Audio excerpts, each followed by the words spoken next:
wamechaguliwa kama maseneta ndani ya ODM, ndani ya Azimio, we are not the problem with devolution. Chairman wako, chairperson wako Mheshimiwa Waiguru alikuja Senate juzi, wanalia pamoja na magavana wengine, hata niliona Sakaja huko, wanataka 450 million shillings. The billion for devolution. The problem is not us. Tell Waiguru to speak to her senator. Kwa sababu senator wako huyu Kavindu, last time, wakati ambapo CRA ili propose ya kwamba counties zipewe 407 billion, Kavindu alipigia 407 billion. Senator wa Waiguru alisema yeye anatosheka na 395.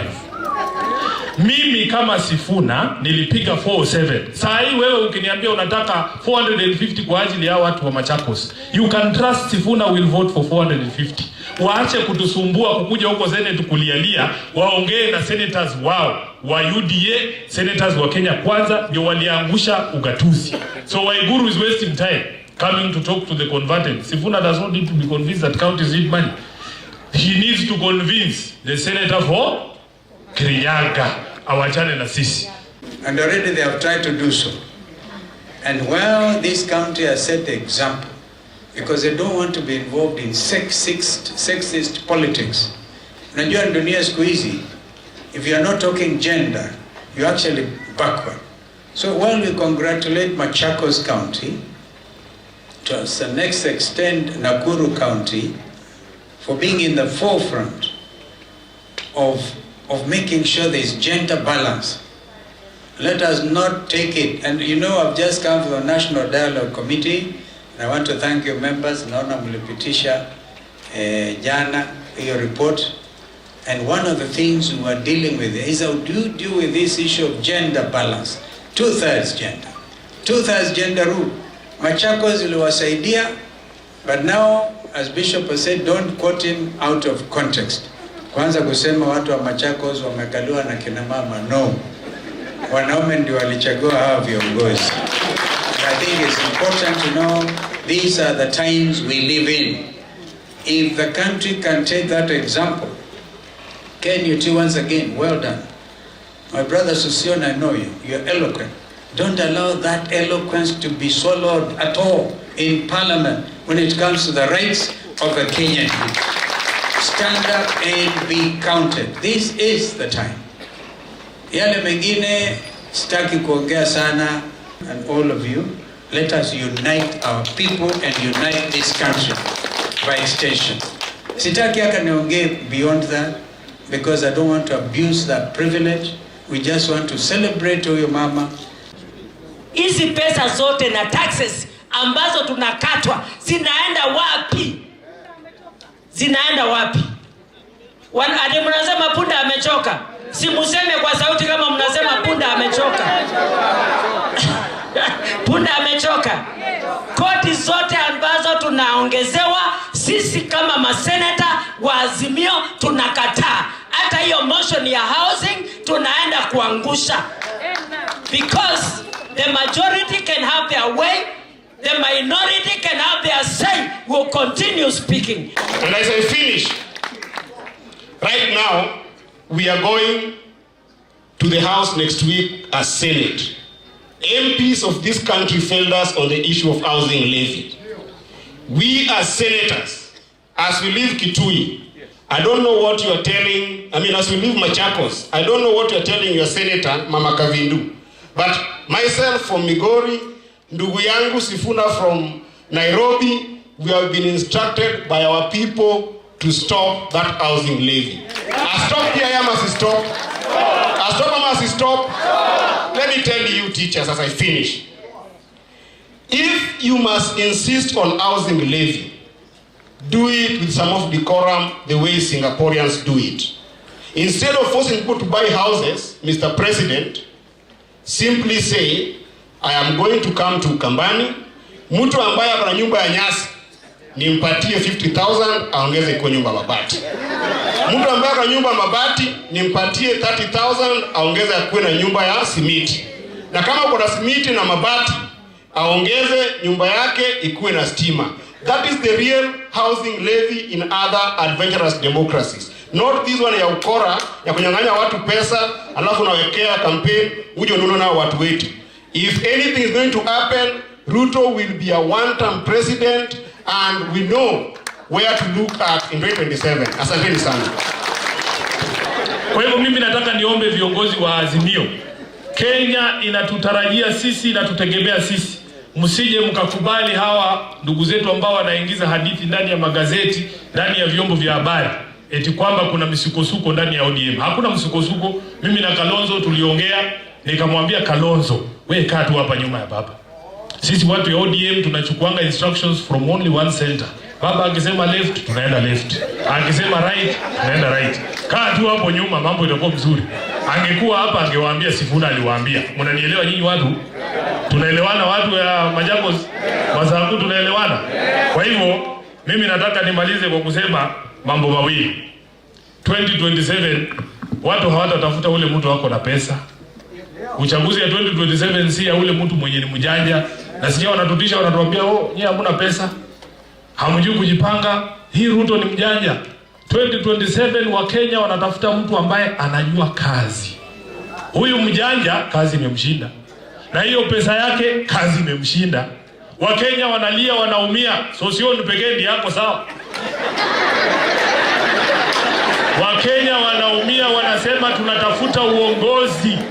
2027 hatutafuti mtu ambaye ako na akili mingi, tunatafuta mtu ambaye anajua nini? Kazi.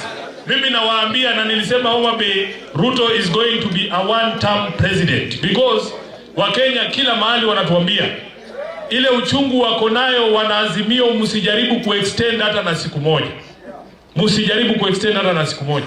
Na waambia Ruto is going to be a one-term president. So sio Enda umwambie nimesema. Wewe ulikuwa mtu yangu wa ODM, nilikuingiza kwa bunge. Sasa nakutuma pia uwaambie Ruto kwa heri. Amalize aende. Tunataka watu ambao wana uongozi roho safi, mtu ambaye ana utu, anaweza kusikia kilio cha wananchi. Si wananchi wanalia wewe unafinya zaidi. Wanasema wapende wasipende. Haiwezekani. Kwa hivyo tunataka mkae ngangari. Wana ODM, wana Wiper, tusizozane. Tafadhali tukae pamoja, tukomboe hii nchi kutoka kwa watu kama Sosion na rafiki zake. Gavana, nataka nimalize. Maisha imepanda, mimi niko huku mashinani. Life has become so hard. Mimi ninaona hata ile pesa tumepatiwa, I don't know tutasurvive aje next year. I don't know how we are going to survive from June. Pesa zetu zimeenda chini. Na ni kweli Senator Sifuna amesema hapa. Sasa watu waache kuwaambia. Mimi nimeongea na seneta wangu. Na seneta wangu tumekubaliana asipitishe. Hao wengine waache kufanya ile cosmetic. Ni cosmetic hiyo. Kila mtu aende aongee na seneta wake. Wakikataa kuongea na seneta wao, wasiblame nini? Let them not blame anybody. Because number one, the senator, you're there to protect devolution. Na wewe kama unaenda kupiga kura devolution inyanyaswe hata wale watu wa huko, next time they should just let them go because they do not have the interest of the people at heart. Na mimi nitamwambia tunakutana Homabay kwa Wanga, nitawaambia nyinyi go and lobby your senators because us we have lobbied our senators. Mheshimiwa Kavitusi tumekubaliana dunene wetu tiwe nie siwezi pigia yes, hiyo nitapigia no, nitaangusha. Tunaelewana? Kila mtu aende a lobby senator wake. And let me tell you, we normally do that as governors, msidanganywe na mtu. Si ndio Sifuna, si mnajua hivyo? Yeah, mambo ikiwa ngumu, kila mtu anaongea anaongea na senator wake. Kila mtu aongee na senator wake ndio watu wetu waweze kusaidika. Maneno mengine nimeongea maneno ya overtaxing. Even me, number one, kama Machakos, I cannot hata kufikiria kuongezea watu taxes. Nikiwaongezea watakufa. I'll be barring every day, not even every weekend. We cannot add taxes. What we are trying to do as the government, as the county government of Machakos, we are trying to tighten our rope. Kuokota tu ile kwa suppose kufanya nini? Kuokotewa, but we cannot think of adding taxes to them. Kwa hivyo mimi namwambia Mheshimiwa Rais, ujue kama unataka maneno ikulu huku down, mwaga vitu huku chini, watu wapate, watu watulie.